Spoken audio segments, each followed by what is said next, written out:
L'anniversario del centenario della fine del primo conflitto mondiale a Padova si tinge di un significato particolare in una città che è stata teatro della storica firma che pose fine alla Grande Guerra. E Villa Giusti, il luogo dove fu siglato il trattato di armistizio, è stato uno dei fulcri delle commemorazioni di questi giorni.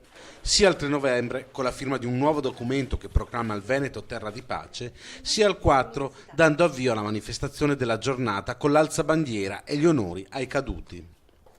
Dentro la villa è stato esposto non solo lo storico vessillo issato subito dopo la firma dell'armistizio, ma l'originale di quello storico documento, che per la prima volta da allora ha lasciato il Ministero della Difesa per tornare nella stessa stanza in cui erano state apposte le firme dei vertici militari del Regno d'Italia e dell'Impero Austro-Ungarico.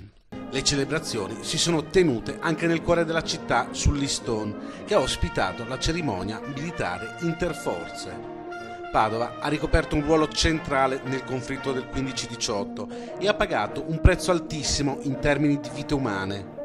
1376 furono i caduti, ma è tutta la provincia che si è stretta per celebrare l'anniversario di quei fatti dolorosi. Oltre al sindaco Sergio Giordani, il neopresidente della provincia Fabio Bui, il prefetto Franceschelli e il questore Fassari, il rettore Rizzuto e l'europarlamentare Gardini, oltre al generale Tommaso Vitale. I valori e la lezione che ci arrivano dal primo conflitto mondiale devono rimanere sempre un monito, è stato più volte ribadito nel corso della cerimonia, una lezione che si ha il dovere di trasmettere soprattutto ai più giovani.